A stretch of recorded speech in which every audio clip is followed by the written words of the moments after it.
힘든 한 일을 만났던 한 여류 작가가 이런 글을 올렸습니다. 그 내용은 어떤 것이냐? 살아간다는 게 정말 쉽지 않다. 내가 바라는 대로 되지 않고 예측한 범위 안에서만 일이 일어나지도 않는다. 가끔은 어떻게 해야 할지 몰라서 그냥 다 내려놓고 싶고, 그러다가 나의 나약함에 질리고. 이게 한 여류 작가가 올렸던 내용들이에요. 왜 이런 글을 올렸을까? 누구보다 잘 살아가고 있다라고 하는 이 유명 여류 작가에게 뜻하지 않은 슬픔이 찾아왔던 거였어요. 그 슬픔이 뭐냐? 사랑하는 남편이 갑자기 세상을 떠나버린 거였어요. 예측을 안 했는데 갑자기. 그리고 난 다음에 이별의 아픔이 아직도 가시기도 전에 3개월 만에 사랑하는 아들이 또 죽음을 당한 거예요. 와, 이거를 감당할 수 있겠습니까? 너무너무 힘들었어요. 사람은 내가 살아온 삶이 이렇게 살았기 때문에 이런 결과가 와야만 된다는 의식을 가지고 있어요. 그와 정반대의 모습이 나오면 실망하게 돼요. 하나님, 왜입니까? 왜 하필이면 나냐고요? 하고 따지게 되는 것이 사람의 모습이에요. 그런데 너무 힘든 여인은 자기가 믿는 신에게 뭐라고 절규하냐면, 한 말씀 하소서. 왜 내 남편이 죽고 왜 사랑하는 아들이 죽었는지 한 말씀 좀 해보라고 좀, 이러면서 절규하는 모습이 있었어요. 라이브 인생 살아가는 우리는 한치 앞을 예측을 못해요. 어떤 일이 벌어질지, 어떻게 될지에 대해서 아무도 몰라요. 여러분들이 지금 이곳에서 예배 드리고 있고 찬양할 수 있고 고백할 수 있는 것을 감사하시기를 축원합니다. 이거를 정말 느껴야 돼요. 정말 감사하다. 내 건강하다고요? 건강 누구 건데요? 하나님이 부르면 가야 된다니까요. 라이브 인생은 내 뜻대로 되지가 않아요. 이거를 철저히 느껴야 됩니다. 그래서 우리는 이 힘든 일을 만날 때 모든 것을 다 내려놓고 그냥 훌쩍 떠나고 싶을 때가 있어요. 너무너무 힘든 일 만나면. 믿는 사람들은 어떤 상황에서도 부정적인 생각을 하지 말아야 돼요. 부정적인 생각. 죄송한 얘기지만 일부 때는 한 예배드리는 집사님이 쓰러졌어요. 그래서 차분하게 하고 처치를 하고, 그리고 병원에 간 아무 이상이 없대. 아까 왔더라고요. 목사님 고맙습니다. 아무도 내 일을 알 수 없어요. 그것이 인생의 모습이라고요. 그러면서 여러분, 그런 상황에서도 저는 감사했던 것이 뭐냐면, 부정적으로 생각하면 한이 없어요. 근데 하나님이 홀로 있게, 그분이 그 시간에 홀로 있을 시가 있는데 홀로 있지 않고 이곳에 나와서 사람은 다 있는 가운데 잠시 쓰러져 가지고 처치를 하고 바로 깨어나 가지고 병 가는데 아무 이상이 없대요. 이게 뭐냐면 하나님의 은혜라고요. 그러니까 하나님의 방법을 통해 하나님이 치료하시고 회복하는 거 우리는 경험할 수 있어야 돼요. 이게 얼마나 은혜냐고요. 다 감사하고 깊이 따지고 보면 은혜고 감격인 것뿐이에요. 이걸 우리는 인정할 수밖에 없어요. 그런데 유독 인간만큼은 뭐 하느냐? 근심이 참 많아요. 사람보다 못한 동물들은 사람처럼 근심 안 해요. 그런데 사람은 유독 근심이 많고 걱정이 많아요. 류시화 시인의 시에 이런 시가 있어요. 나무에 앉은 새는 가지가 부러질까 두려워하지 않는다. 새는 나무가 아니라 자신의 날개를 믿기 때문이다. 시인이 뭘 말하고 싶으냐? 사람인 여러분, 새보다 못한 인간 되지 마세요. 그 얘기를 하고 싶은 거예요. 우리는 누구를 있지 않느냐? 전지전능하신 하나님을 의지하고 살아가는 사람들이에요. 그래서 염려와 근심이 나를 뒤엎게 하지 말고 내 인생을 주관하시고 이끌어가시는 전능하신 하나님을 믿는 것이 믿음의 성도의 삶인 것을 믿으시기를 축원합니다. 그렇게 살아가라는 거예요. 근심하지 말고 이렇게 말씀합니다. 그러므로 우리는 살면서 이 땅에 발을 딛고 살아갈 때 염려와 근심이 분명히 있어요. 근데 잊지 말 것이 뭐냐면 하나님이 나를 이끌어가고 있다는 원칙이 항상 있어야 돼요. 어떤 상황이든지 우리는 염려와 근심을 가지고 늘 살아갑니다. 오늘 본문에도 염려와 근심과 걱정을 어떻게 해결할지, 그리고 인생이 살아가는 방법이 뭔지에 대한 답을 주고 있어요. 우리는 모든 염려를 내려놓고 하나님이 원하시는 답대로 살아가는 자가 되시기를 축원합니다. 오늘 본문의 배경은 어떤 배경이라고 할 수 있냐면, 시온의 언덕이 보이는 가운데 예루살렘 도성이 왔을 때에 마지막 남아있는 유대 광야를 무사히 통과하게 해서 하나님을 찬양하도록 하기 원하는 이 마음에서 이 시가 기록된 배경이라 할 수 있고, 또 한 가지는 바벨론 포로 생활에서 자유를 얻어서 시온을 향해 귀환할 때 불려진 찬양으로 볼 수 있어요. 어떤 배경을 지니고 있든지 이들이 과거의 아픔과 고통 속에 어떻게 문제를 풀어가는가, 인생의 주인이 누구인가를 우리에게 말해주고 있습니다. 오늘 본문을 통해서 하나님의 백성들이 고난 중에 있을 때 누구를 의지하는지와, 그리고 도움을 구하는 자들에게 어떤 은혜를 주는지에 대한 이 답을 찾는 것이 본문의 핵심이에요. 자, 먼저 본문에서 시인이 어려운 문제를 만났을 때 해결할 분이 누구라고 고백하냐면, 첫 번째로 이렇게 고백합니다. 천지를 지으신 누구라고요? 여호와를 의지하라는 거예요. 그분이 해결하신다. 2절에 보니까 나의 도움은 천지를 지으신 여호와께서로다. 여호와가 하신다는 거예요. 시인은 하나님의 도우심이 간절히 필요한 상태였어요. 우리는 어떤 도움이 필요합니까? 하나님이 돕지 않으면 한순간도 살아갈 수 없다니까요. 한 모금의 숨을 못 쉰다고 하나님이 나를 지키지 않으면 그게 인생들이에요. 그 도우심이 필요한 인생이 우리 모두예요. 그분이 아니면 살아갈 수 없기 때문에. 도움이 얼마큼 중요하냐면, 그리고 지원이 얼마큼 중요하냐? 지금 러시아와 어디와 전쟁 중이죠? 우크라이나 전쟁 중이에요. 근데 처음에 시작할 때는 러시아에서 예측하기를 저거 한 달이면 끝난다. 한 달. 지금 얼마큼 가고 있어요? 2년이 넘도록 가고 있어요. 끈질기게 버텨내고, 그리고 도리어 공격까지 하고 있어요. 이유는 뭐냐? 서방 나라들이 지원해 주기 때문에요. 이들을 돕는 국가를 보면 미국, 독일, 영국, 그리고 덴마크, 네덜란드, 스웨덴, 폴란드, 그리고 핀란드, 캐나다, 이런 여러 국가가 적극적으로 지원해줘요. 그 중에 미국이 완전히 무기까지 신무기를 지원하니까 감당이 안 되는 거거든요. 최강국 미국이 도와주기 때문에. 그런데 우크라이나는 전력면이 어떤 전력이 상비군이 20만, 그리고 예비군이 90만이에요. 여기에 비해 러시아는 상비군이 90만이에요. 이 우크라이나는 20만인데 여기는 90만이고, 그리고 예비군이 200만이에요. 그리고 이 우크라이나는 90만이에요. 비교가 전력적으로 상대가 되질 않아요, 러시아에게.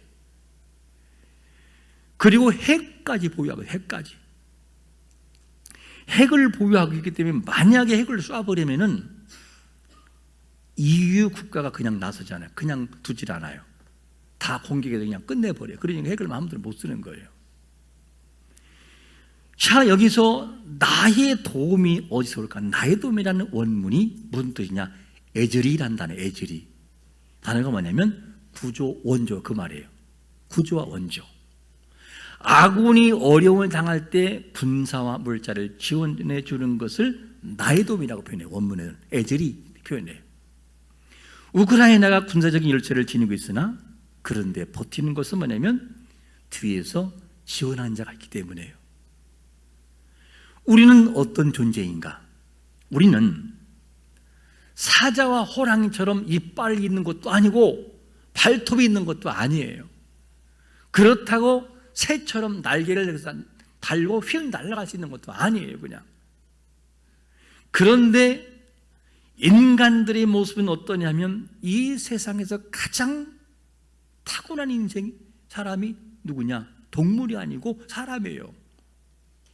사람은 태어나면서부터 도움이 없으면 그냥 죽어버려요.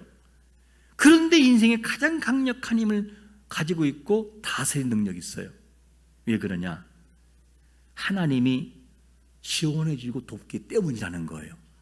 그분이 도우심이 아니면 한순간도 버틸 수 없는 것이 인간의 모습인 것입니다.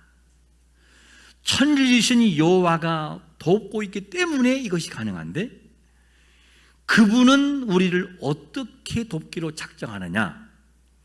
시편 139편 16절을 보니까 이렇게 말씀해요. 내 형질이 이루어지기 전에 누가 봐요? 주의 눈이 나를 봤다는 거예요. 어떤 인생인지. 그리고 날 위해 정한 날이 하루 되기 전에 어디 기록이 돼요? 주의 죄에 기록됐다는 거예요. 하나님은 처음부터 인생도 우리를 돕기로 작정하는 것을 봐요. 구원하기로 작정하시고, 이런 은혜가 있기 때문에 우리는 지금도 이 세상길을 걸어갈 때 어려운 문제를 만나지만 일어설 수 있음을 믿으시기를 축원합니다. 그래서 일어설 수 있는 거예요. 하나님은 사람과 동물에게 각각 살아갈 힘과 능력을 주셨어요. 참 신기할 정도로 하나님이 주시는 지혜는 놀라운데, 그게 사람이든 동물이든지 각각 주었어요. 앞에 사진 한 장을 보실까요? 저 사진이 약 90도에 가까운 절벽의 바위. 그럼 저기에 뭐가 있어요? 산양이에요. 산양이 지금 저기서 막 다니어 떠다니고, 사람은 상상도 못할 일이에요. 다른 동물도 상상도 못할 일이고, 도마뱀 외에는 상상을 못할 일이에요. 90도에 가까운 그 절벽을 그냥 올라가서 정상에 올라가는 것이 산양이에요. 엄마 산양을 따라 금방 태어난 하루밖에 안 된 양도 저렇게 올라가 버려요. 이게 누가 하는 거냐? 창조주 하나님이 저 산양에 주신 은혜라 그 말이에요. 산양이 암벽에 난 조그만 틈을 이 뾰족한 틈으로 알바kop으로 딱 집어넣어요. 이렇게. 그리고 난 다음에 그 힘을 가지고 버텨내는 것입니다. 발굽이 둘레가 튼튼해서 바위 틈에 들어가도 우리가 손톱은 그냥 부러지잖아요. 얘들은 안 부러지게 돼 있어요. 부드럽게 돼가지고. 그리고 안쪽에 부드러운 발바닥은 상처도 안 나요. 또 높이 올라간 이 발 뒷굽은 경사진 곳에서 버티는 힘으로 밀어주는 역할을 해요. 사람이 하는 게 아니고 하나님이 이렇게 하셔요. 만들어 놓았어요. 여러분, 이런 곳에 사자가 가느냐? 못 가요. 사자한테는 그냥 물려 죽는 동물이지만 저 동물들은 스스로의 저렇게 본능적으로 저렇게 자기를 보호해요. 호랑이 들고 못 가요. 가면 굴러 떨어져 죽어요. 그런데 하나님이 주시니까 이렇게 되는 거예요. 여러분, 잊지 말 것이 뭐냐면 이를 누가 계획했냐는 거예요. 누가? 하나님이라는 거예요. 천지를 지으신 여호와가 저걸 계획했다는 거죠. 참 중요합니다. 그분은 인생을 실족하지 않게 하시고, 그리고 지키시는 분은 뭐 하느냐?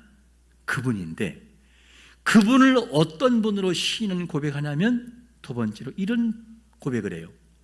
뭐한다? 졸지 않은 분이라. 3절은 같이 한번 읽어볼까요? 3절 시작. 여호와께서 너를 실족하지 않게 하시며 너를 지키시는 이가 졸지 아니하시리로다. 우리를 실족하지 않게 하시고 지키시는 분이 졸은 것과 무슨 상관이냐, 이렇게 우린 질문하셨어요. 왜 졸지 않는다는 표현을 쓸까? 저거는 배경사가 있어요. 이방 종교에서는 어떤 것이 있느냐, 자기들이 믿는 신은 항상 평소에는 주무신다고 생각을, 잔다. 그래서 점을 치거나, 과거 동네도 기억하죠. 무당들이 점을 칠 때 조용히 묵상으로 해요. 난리법석을 쳐요. 예, 꽹가리를 치고 징을 치고 얼마나 시끄러운지 몰라요. 저희 아랫집의 무당에서 제가 잘 알아요. 얼마나 시끄러운지 잠을 잘 수가 없어요. 왜 그러냐? 이유는 누구를 깨우려고? 자기들이 믿는 신이라는 그 존재를 깨운다 이거예요. 그래서 이방 종교에는 뭐가 동원되느냐? 악기와 칼로만 몸을 긋고, 그리고 성행위가 진행돼. 그걸 보면서 신이 깨어나서 우리를 도우라 이거예요. 이게 이방 종교의 모습인 것을 보게 됩니다. 그렇게 해서 신을 깨운다는 거예요. 그런데 이방 종교에서는 특징이 뭐냐면 이런 복잡하고 시끄러운 것이 있어요. 심지어는 위기를 극복하기 위해서 자기 몸을 막 칼로 막 긁어요. 피가 막 흘리고. 이것이 어디에 나오냐? 열왕기상 18장에서 엘리야와 바알의 신들이 영적인 전투를 벌일 때 있는 현상이 있었어요. 실제적으로 엘리야가 는가 놀리잖아요. 너희 신이 잠을 자니까 혹시 더 크게 소리 질러보라고, 이런 얘기를 해요. 그런가 하면 금오스를 섬기시는 모압 왕이 이스라엘과 전투를 벌여요. 이 전투에서 모압이 불리하니까 어떤 일을 벌이냐, 이스라엘이 보는 앞에서 자기 아들을 성 위에서 왕이 될 아들을 잡아서 번제를 드려요. 이스라엘이 너무 놀라 이걸 보고. 이를 열왕기하 3장 27절에서 뭐라고 하냐면 이렇게 말합니다. 이에 자기 왕위를 이어 왕이 될 맏아들을 데려와 성 위에서 뭘 드려요? 번제를 드린지라. 이스라엘에게 크게 경노함이 임함에 그들이 떠나 각기 곡으로 돌아갔다는 거예요. 기가 막힌 놀이잖아요. 이 이방 종교예요. 이것이 이방의 신앙관이고 자기들이 믿는 신이 잠을 자고 있다고 해서 하는 행위들이에요. 그런데 우리가 믿는 여호와는 어떤 분이냐는 거지요. 그런 하나님이 아니라 그 얘기예요. 배경사가 내가 믿는 하나님과 나의 하나님은 그런 분이 아니다. 깨울 이유가 없다는 거예요. 깨울 이유가. 시편 139편 2절과 4절에서 하나님을 어떻게 우리에게 말씀하고 있냐면 같이 읽겠습니다. 시작. 주께서 내가 안고 일섬을 아시고 멀리서도 나의 생각을 밝히 아시오며 나의 모든 길과 내가 눕는 것을 살펴보셨으므로 나의 모든 행위를 익히 아시오니 여호와여 내 혀의 말을 알지 못하신 것이 하나도 없으시니이다. 할렐루야. 하나님은 이방이 믿는 신과 다르다는 거예요. 꽹가리를 칠 이유도 없고 시끄럽게 할 이유도 없다. 왜? 항상 나를 바라보고 계시니까. 우리의 신음하는 소리까지 듣고 있으니까. 내가 아파서 울고 있을 때 하나님 나를 아신다는 거예요. 우리 아픔을 아시고 고통을 아신다. 그게 하나님의 전능하심이라고 하는 것을 우리에게 알려주고 있어요.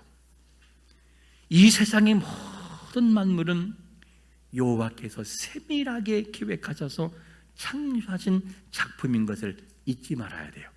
세밀하게 계획해서 창조하셨어요. 우주 전체와 물론 사람과 식물과 동물 말할 것도 없어요. 살아가는 방식조차 자세하게 설계하셨고 지으신 절대자의 의도와 목적대로 모든 것이 존재한다는 것을 잊지 말아야 돼요. 그러니까 산양이 절벽을 기어다니는 거예요. 도마뱀이 벽을 다니고. 그게 누가 싫으냐? 천지를 지으신 여호와이신 것을 믿으시기를 축원합니다. 여호와가 그렇게 하신다는 거예요.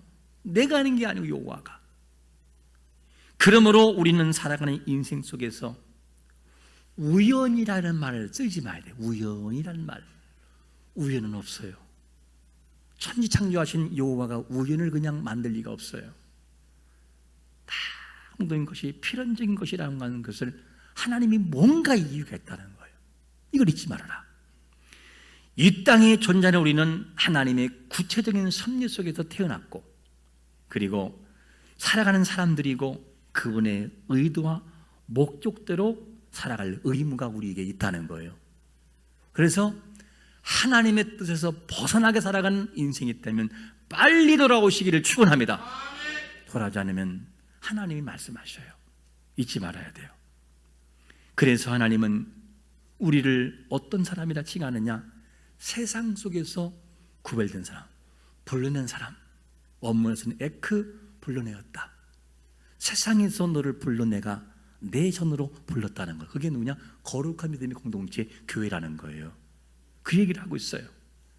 하나님은 구별된 성도들을 하나님의 방법으로 도우시고 지켜주시는 것을 믿으시기를 축원합니다. 이를 본문 5절에서 뭐라고 말씀하느냐? 여호와는 너를 지키시니시라. 여호와께서 내 오른쪽에서 내 무엇이 돼요? 그늘이 된다는 거예요. 오른쪽에서. 사막에 있어 그늘은 생명과 연결돼요. 사막의 온도는 40~50도까지 올라가요. 우리가 터키에 성지순례 갔다 왔을 때는 낮 기온이 약 더우면 28도, 26도 그랬어요. 낮 기온은, 그리고 아침에는 더 선선하고, 그리고 난 다음에 갔다 온 이후에 한 달인가 두 달 지난 다음에 온도를 얘기하는데 40도가 넘는 40도가 너무너무 더워가지고 조금만 움직이면 도저히 해볼 수가 없대요. 그래서 터키를 가신 분들이 아무것도 못하고 그냥 왔대요. 움직일 수가 없대요. 40도가 되는데. 그리고 빛이 강렬합니다. 거기는. 근데 그늘에 들어가면 선선해요. 신기할 정도로. 여호와는 오른쪽 손 즉 휴식과 안식을 지을 수 있는 그늘이 되시는 것을 믿으시기를 축원합니다. 그분이 이렇게 하신다는 거예요. 그렇기 때문에 낮의 해가 나를 상하게 못한다는 거예요. 그늘이 되기 때문에 그걸 말씀하고 있습니다. 하나님의 보호하심이 어떤 영역에 포함됩니까?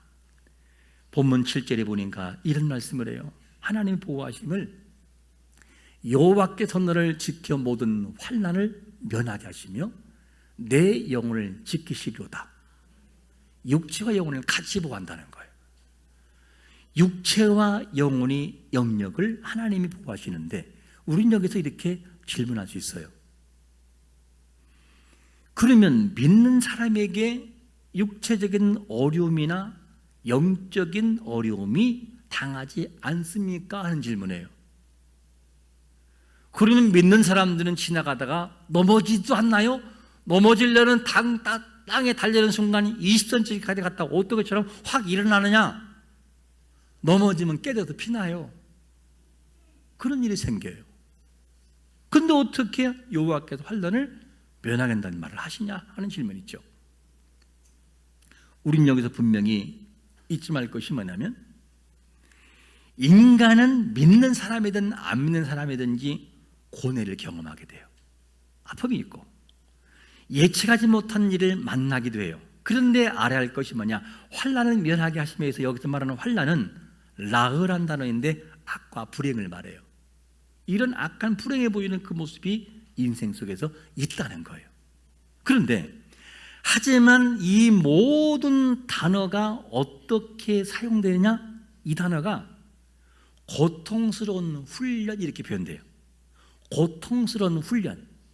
하나님이 이 과정을 통해 우리를 훈련하셔서 만들어 가신다는 거, 그거를 환난에서 면하겠다는 그런 단어예요. 그러므로 하나님께서 모든 환난을 면하게 된다는 이 말은 무슨 말이냐? 성도의 삶의 고통과 고난의 시간이 면제되는 것이 아니라 성도에게 동일한 고난과 아픔이 다가올 수 있어요. 찾아올 수 있어요.